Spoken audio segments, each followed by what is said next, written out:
ರಾಷ್ಟ್ರೀಯ ಅಧ್ಯಕ್ಷರ ಗಮನಕ್ಕೆ ನಾವು ತಂದಿದ್ದೇವೆ. ಅವ್ರದ್ದೇ ಆದಂಥ ಮಾಹಿತಿ ಅಧ್ಯಕ್ಷರು ಕೂಡ ಇತ್ತು. ಈ ಪ್ರಕರಣವನ್ನು ಭಾಳ ಗಂಭೀರವಾಗಿ ತೆಗೆದುಕೊಂಡಿದ್ದೇವೆ. ಯಾರು ಅನ್ಯಾಯ ಮಾಡಿದ್ದಾರೆ, ದ್ರೋಹ ಎಸಗುವಂಥ ಕೆಲಸ ಮಾಡಿದ್ದಾರೆ, ಕಠಿಣವಾಗಿರ್ತಕ್ಕಂಥ ನಿರ್ಣಯವನ್ನು ಮಾಡಲೇಬೇಕಾಗ್ತದೆ. ನಾವು ಕೂಡ ಮಾಹಿತಿಯನ್ನು ತೆಗೆದುಕೊಟ್ಟು ಇನ್ನೇನಾದರೂ ಮಾಹಿತಿಗಳಿದ್ದು ನಮಗೆ ತಿಳಿಸಿ ಅನ್ನೋ ಮಾತನ್ನು ಅವ್ರು ಹೇಳಿದ್ದಾರೆ. ಸಂಘಟನಾತ್ಮಕ ಕೂಡ ಸಲಹೆಗಳನ್ನು ನೀಡಿದ್ದಾರೆ.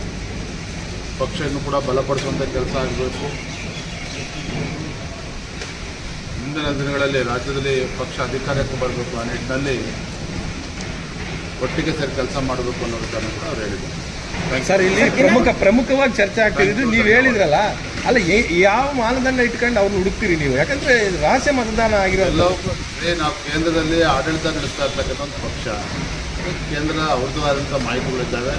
ಅದನ್ನು ಹುಡುಕಂತ ಕೆಲಸ ಎಲ್ಲರೂ ಸೇರಿ ಅಲ್ಲ, ಮಾಹಿತಿ ಇಟ್ಕೊಂಡು ನೀವು ಸಮಿತಿ ಮಾಡಿದ್ದೀರಾ?